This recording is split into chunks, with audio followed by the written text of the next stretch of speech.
Penanggalan kalender Tionghoa dari tanggal 1 sampai akhir bulan mengikuti siklus perputaran bulan terhadap bumi juga, tapi berbeda dengan sistem Islam atau sistem Jawa dalam beberapa hal.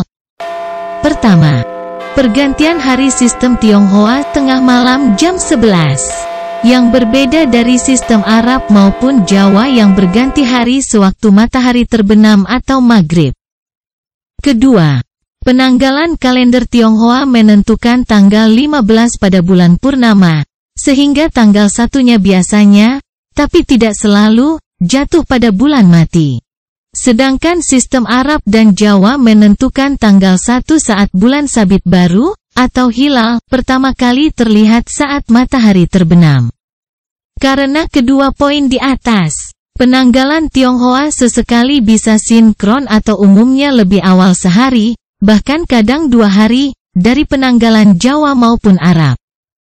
Tetapi penanggalan Jawa maupun Arab tidak bisa lebih awal dari penanggalan Tionghoa. Ketiga, meskipun penanggalan di setiap bulannya mengacu pada perputaran bulan terhadap bumi, secara keseluruhan, sistem Tionghoa juga mengacu pada solar. Sebagai contoh, 2 peringatan yang sangat dikenal di masyarakat Indonesia mengacu pada sistem solar, yaitu Dongzhi atau Winter Solstice, atau Tangcek dalam dialek Hokkien yang diperingati setiap tanggal 21 atau 22 Desember, dan Qingming atau Tilik Kubur atau Jengbeng dalam dialek Hokkien yang diperingati setiap tanggal 4 atau 5 April atau setiap hari ke-104 setelah Tangcek. Sistem seperti ini juga disebut lunisolar. Karena juga mengacu pada solar, jumlah tahun yang dilewati oleh sistem Tionghoa harus seiring dengan jumlah tahun yang dilewati oleh sistem nasional. Rata-rata setahun dalam sistem Masehi adalah sekitar 365 hari, sedangkan rata-rata siklus perputaran bulan terhadap bumi adalah sekitar 29,5 hari. Kalau kita kalikan 29,5 hari dengan 12 bulan, maka jumlahnya hanya 354 hari. Maka sistem Tionghoa akan menyisipkan 1 bulan tambahan yang disebut Luanyue atau Lun Gue dalam dialek Hokkien, pada tahun-tahun tertentu untuk menjaga keseiringannya dengan tahun Masehi.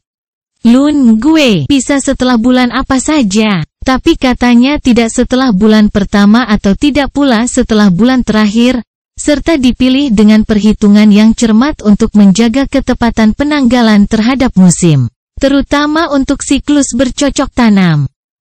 Secara garis besar, setiap 19 tahun akan ditambahkan 7 Lun Gue. 19 dikali 354 hari, ditambah 7 kali 29,5 hari, sama dengan 6.932,5 hari. Mendekati 19 dikali 365 hari, yang hasilnya 6.939,75 hari. Dengan desimal yang lebih akurat, selisih kedua angka tersebut tidak lebih dari sehari. 2023 terdapat Lun Gue setelah bulan 2. 2020 terdapat Lun Gue setelah bulan 4. 2017 terdapat Lun Gue setelah bulan 6. Dan seterusnya. Penanggalan kalender Bali dari tanggal 1 sampai akhir bulan juga mengikuti siklus perputaran bulan terhadap bumi dengan menentukan tanggal 15 pada bulan purnama. Karena kurang bergumul dengan sistem Bali, saya tidak memahaminya. Konon sistem Bali berganti hari sewaktu matahari terbit. Oleh sebab itu, penanggalan Bali dan penanggalan Tionghoa bisa sinkron, atau berbeda sehari.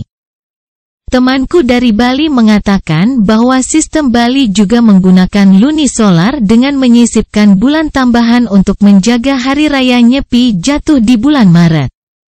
Karena Maret terdapat 31 hari, sedangkan siklus perputaran bulan terhadap bumi hanya 29,5 hari, ada kemungkinan terdapat 2 kali tanggal 1 di bulan Maret. Tapi temanku tidak tahu apakah hari raya Nyepi akan dijatuhkan di awal atau di akhir Maret. Menurut pengamatan saya kemudian, awal Maretlah yang akan dipilih. Sekiranya hanya sekian yang bisa saya sampaikan untuk sistem Bali. Semoga video ini mencerahkan, dan terima kasih.